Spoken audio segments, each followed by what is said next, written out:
الشيطان الرجيم بسم الله الرحمن الرحيم وآية لكم الأرض الميتة أحييناها وأخرجنا منها حبا فمنه يأكلون وجعلنا فيها جنات من نخيل وأعناب وفجرنا فيها من العيون ليأكلوا من ثمره وما عملته أيديهم أفلا يشكرون سبحان الذي خلق الأزواج كلها مما تنبت الأرض ومن أنفسهم ومما لا يعلمون وآية لهم الليل نسلخ منه النهار فإذا هم مظلمون والشمس تجري لمستقر لها ذلك تقدير العزيز العليم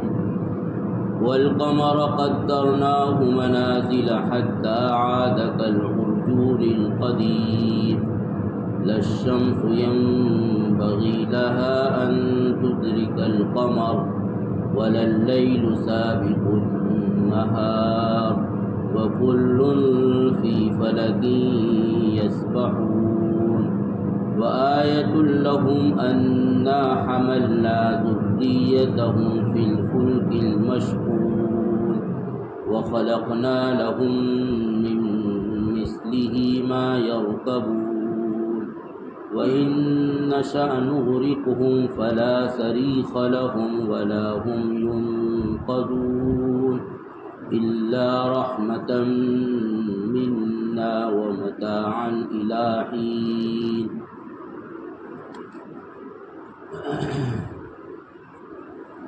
لوگوں کے لیے ایک نشانی بنجر مردار زمین ہے جس کو ہم نئی زندگی دیتے ہیں اور اس سے ہم دانے نکالتے ہیں، پھر لوگ اسی سے کھاتے ہیں۔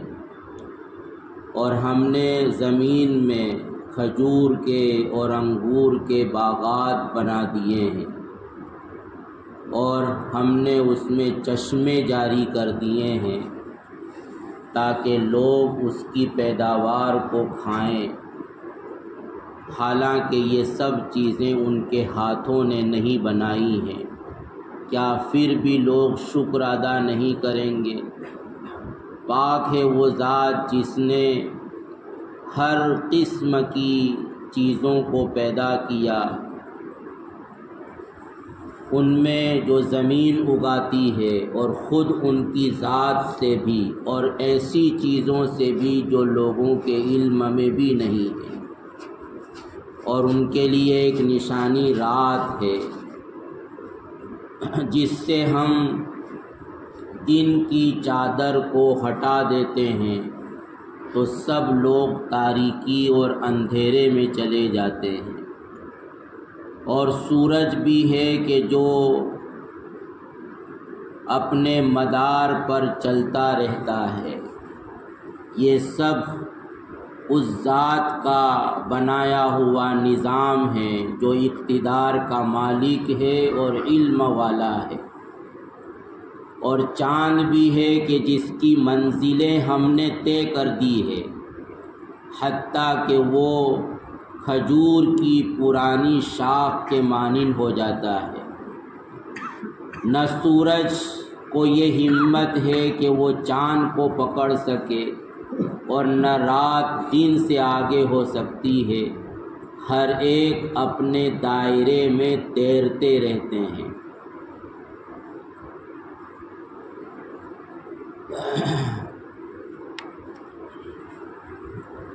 اوپر کی آیت میں نبی کریم صلی اللہ علیہ وسلم کے رسول ہونے کا تذکرہ آیا تھا۔ تو عموماً لوگوں کو ایک انسان کے اللہ کا رسول ہونے پر شبہ ہوتا ہے کہ اللہ کا سفیر اور اس کا میسنجر انسان نہیں ہونا چاہیے، بلکہ انسان کے علاوہ کوئی اور مخلوق ہونا چاہیے، جیسے کوئی فرشتہ ہو۔ تو اس پر اللہ تبارک و تعالی دو قسم کے دلائل پیش فرماتے ہیں، رسول کی رسالت کو ثابت کرنے کے لیے بھی، اور رسول جو پیغام اور جو میسیج لے کر آتے ہیں اس کے حق ہونے کو بتلانے کے لیے۔ ایک دلیل تو تاریخی واقعات سے پیش کی جاتی ہے کہ دیکھو تاریخ میں یہ کوئی پہلا واقعہ نہیں ہے کہ تمہارے پاس کوئی رسول آیا ہو، بلکہ تم اپنے پچھلے دور کو دیکھو اور ہسٹری کو پڑھو تو تمہیں پتہ چلے گا کہ ہر دور میں اور ہر علاقے میں اور ہر قوم میں رسول آئے ہیں، اور وہ انسان ہی بن کر آئے تھے، اور ان کے پیغام کے سچ ہونے کی دلیل یہ ہے کہ جب قوم نے ان کے پیغام کو نہیں مانا، جھٹلا دیا، تو پھر اللہ تبارک و تعالیٰ نے براہ راست اپنی طرف سے کوئی عذاب نازل کر کے ان کو ختم کر دیا۔ تو یہ دلیل اوپر پیش کی کہ 3 رسول آئے اور 3 رسولوں کو بستی والوں نے جھٹلایا، پھر ان کے ساتھ کیا ہوا۔ دوسری دلیل جو عموماً قرآن پیش کرتا ہے وہ ہے کائنات میں پھیلی ہوئی چیزیں،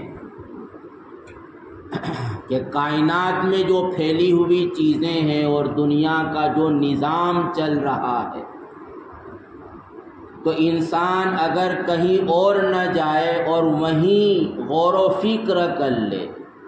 تو وہ اس نتیجے پر پہنچے گا کہ رسول جو پیغام لے کر آتے ہیں وہ حق ہوتا ہے۔ رسول پیغام لے کر آتے ہیں اللہ کے ایک ہونے کا،